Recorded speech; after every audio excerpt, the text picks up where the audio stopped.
Us car folk, we're a strange breed. Now, there are many reasons why that statement is indeed true. However, the most telling is the fact that we don't seek out a whole car like civilians do.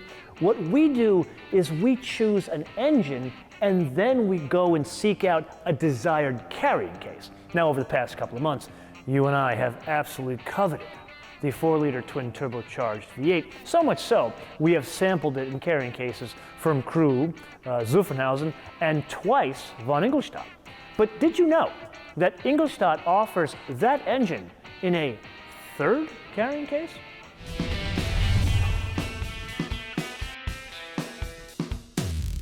So yes, you and I have discussed many flavors of the 4-liter twin turbocharged V8 that has the tendency of turning up under the hoods of the rather fancy brands of the Volkswagen Group. Here in an Audi, it does Audi things, meaning it's placed in front of the front axle, it drives 4 wheels, and it does so through an 8-speed torque converter automatic. What's different here is a 48-volt system. Now notice, I don't say a mild hybrid system. Audi likes to call it a mild hybrid system, but that really depends on region and how you would define mild hybrid.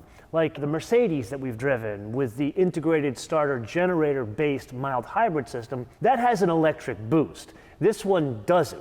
This one is more similar to the BMW and Land Rover systems, where it does have an accessory drive and there is an integrated starter generator, in this case an alternator on the accessory drive. In the BMW and the Land Rover, there is some electric assist to move the car forward. Now the goal of this system is a bit different and it's parsed out by region. In all regions, the system is able to switch off the gas engine under 14 miles an hour, think low loads approaching a light. However, in Europe, this system is further designed to switch off the gas engine when the car is at a minimum of 32 miles an hour or up to a maximum of 99 miles an hour for a total of 40 seconds. Now, one would think that may have an impact on the fuel economy. However, I need to remind you, this is an Audi RS, 591 horsepower and 590 pound-feet of torque. So you will not be surprised to learn the fuel economy, 15, 22, 17. Which brings us to the business of this vehicle, and that would be the performance figures: 0 to 60, 3.5 seconds, and VMAX, 155 miles an hour. So this will not come as any surprise to you, 4,938 pounds, or depending on how you express your weights and measures, 2,240 kilograms.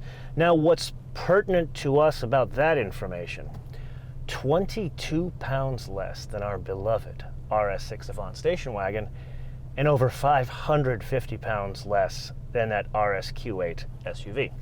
With that, oh yes, that, oh yeah, about 3,000 RPM, this thing absolutely explodes. Pulls to about 5,500, 6,000 RPM. God, this engine, we have now experienced it in the entire trifecta at this point.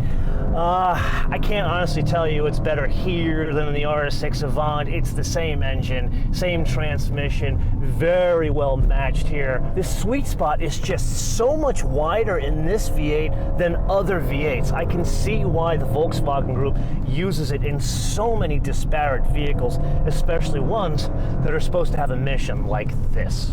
Remember the RSQ8 we recently drove, the one with the flash active roll stabilization system that had the 2-part active anti-roll bars that connected to electric motors in the center, and that was a 48-volt suspension system? Well, this car doesn't have it. Yes, we discussed earlier that it has a 48-volt system that sort of works on the engine, but not really. Well, it doesn't have a 48-volt suspension system. It doesn't mean that it doesn't have some sort of active anti-roll stabilization. However, that is also parsed out by region. Like, for example, the cars in Europe have the active anti-roll stabilization, but it isn't that flash system that we experienced in the RSQ8. Instead, it's very similar to what we experienced in the BMW X5M and the X6M. But how does it work in the Audi? You see, all RS7s, no matter what region of the world they are domiciled, are fitted with an air suspension at each corner as standard. That air suspension can counteract lean as the car is going through a turn in a single corner or a whole side. very similar to the BMW. And also similar to the BMW, there's additional bracing underneath the rear subframe of the car. Now, once again, I do need to remind you that that derivation of active roll stabilization is kind of forbidden fruit in these parts because it's not on offer in North America, only in European market cars, which would lead one to believe that here in the colonies, we kind of get screwed when it comes to RS7s. Well, apparently not so much. You see, there is an option package over in Europe you have to pay extra for to get things like four-wheel steering or what Audi calls the Quattro Sport differential, which is their way of saying an electronic limited slip differential, which is faster than mechanical limited slip in transferring torque from one side to the other. Well, take a wild guess what two items are fitted as standard to cars that arrive in the good old US of A. And in here you can tell immediately that this car just does not have the high limits of adhesion like the other vehicles that had that system. The big thing you notice is significant difference in pitch. You can feel the weight go from side to side. You can feel that 5,000 pounds when I push it in turns like this. I have to fight this car a bit more. I've told you guys in many episodes, with cars like these, when you want to push it aggressive like this, you really need to learn car control before driving like this, especially without that suspension system. It does control squat and dive still pretty well. It's really pitch that takes the biggest hit. Now, one area the absence of the trick suspension does not impact is the ride quality. Here it feels very much the same to the RS6 Avant we already drove, which is to say a good thing. Then there's the steering, and here I have the same exact complaint. It is just too light. But the thing is, without the trick suspension, you notice it more. I can't honestly say the setup of the steering is different in this with a different suspension, but it feels lighter. I know my mind is telling me it's not different, but it just feels so different. Complaints about the weight of the steering aside, the feedback is good, it is direct, so it works. And then there are the brakes. This is another area that I'm really excited about the Delta here, because the other two of the Trifecta had the carbon ceramic rotors. Here's the first time we're driving one of these RS models with the steel rotors, and I gotta say, they're damn good. Like, I would have to make a correction here. I don't think one needs the carbon ceramic rotors in an Audi. I thought they did, and maybe I was just swayed by the fact that with those extra carbon ceramic rotors, at least the package, it gives you the 190 mile an hour VMAX. So this car, I'd say I'd limit it to the 155, which I think most people could live with. But you're not really at a loss for brake performance. It works, there's good feedback, good pedal modulation. It works well with this package. You really don't notice a difference in the personality of driving the vehicle from a carbon ceramic rotor equipped car to the steel rotor equipped car. God, that all aside, this thing, man, is this thing fun to drive. Whoo! God, do I like this. Yes, it is indeed that time again to play your favorite game, Mind the Options game, with today's contestant, the third weapon in the RS Trifecta, the 2021 Audi RS7 Sportback, for a base price of $114,000. Now, of course, I do need to point out that is $5,000 more than the Audi RS6 Avant. To that, we add the color. I did not pick this out. Kumo is the one that booked this. Needless to say, he is the one that wanted Glacier White Metallic. It's not bad, it's just not great. But at least it's cheap, $595. Neither one of us liked the color of the interior. Black with rock gray stitching, no creativity, at least it is $0.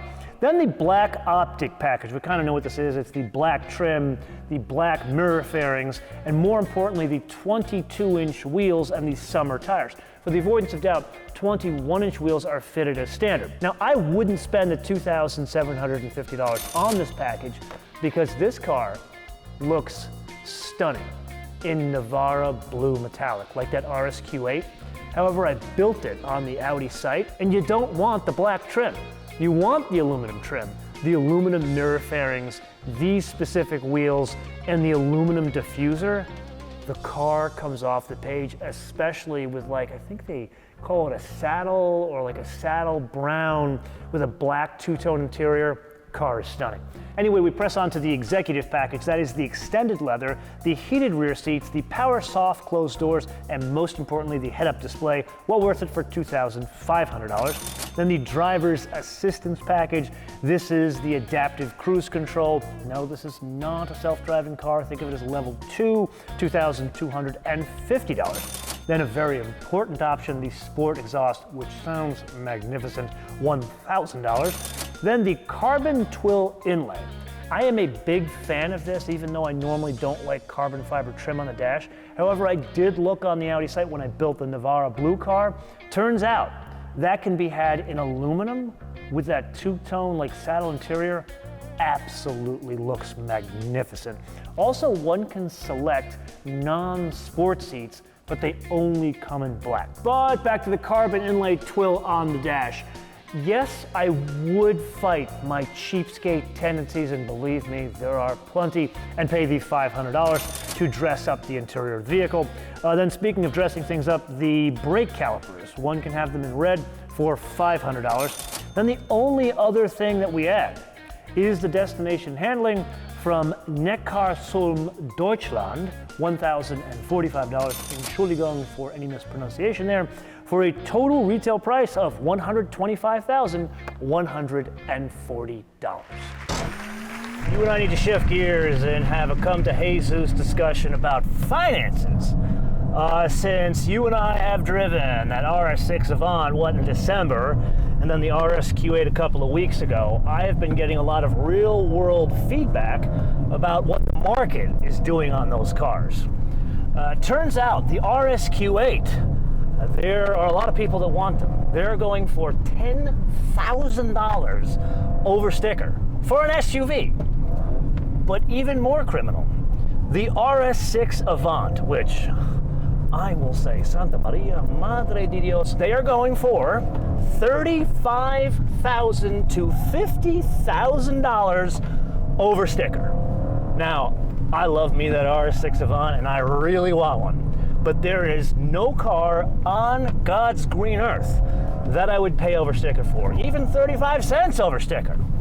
There's a guy that reached out from Audi, I think of Minneapolis, where you think Minneapolis, they're selling SUVs. People don't want station wagons there. He says no one's buying RSQ8s there. Everybody wants the station wagon. What that's telling me is there's a huge demand for wagons that are fast, that are between 100 and 150 grand. Clearly, there's price elasticity there. That said, I do want to look to you guys for more market intelligence to understand what's really going on out there. What are you seeing? Are you seeing anything lower than 35 grand over for the RS6? And also, what about the used market? I've got a buddy of mine, he works for one of the OEMs, not Mercedes, not Audi.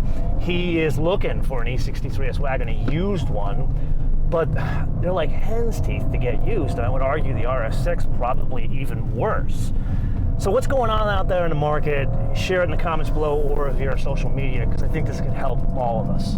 What? Am I going to tell you 2 months ago that the RS6 Avant is so magnificent that I would personally write a check for it, yet stand here today and tell you this thing is a hunk of crap and no one should drive it? No. But would I personally write a check for it? No. Why? Because it ain't a station wagon. And apparently, I'm not the only person that thinks along those lines from what we've learned over the past 2 months. Which brings us back to this, and it's magnificent. It's just different strokes, different folks. And I personally don't like this carrying case as much as the station wagon, which brings us back to the wish list. And here I've got 2 things. One about the specific car. You've already done this work with 48 volts for the engine. Could use a bit more there. And you've done 48 volt suspension over in the RSQ8. How about bringing that 48 volt active anti-roll bar system to this car and raise the overall limits of adhesion to something unheard of in the RS7 world, or really RS6 world for that matter. And then the second part of the wish list is more economics. I don't know, if someone's willing to pay 35 grand over for a certain car, maybe you're not making enough. Perhaps you can get on that. Or, you know what, maybe you should read Ben Graham's book about investing. He talks about value investing, maybe the folks in Ingolstadt could understand that, and perhaps that would give us more RS6 Avants or more fast station wagons. And this is the point of the episode where I turn this around to you guys to opine in the comments below, or via our social media, MotoManTV, all one word, MotoManTV, all one word, Facebook, Twitter, and Instagram. Is there anything else we should be adding to the wish list or to our economics list? And before I go, I do want to say one more thing about the request of what are you seeing out in this market of RS6s and RSQ8s. If you did pay over for the car, I promise I will not yell at you, I won't laugh at you, but why? What was your justification? Until I see you in the next episode, bis später.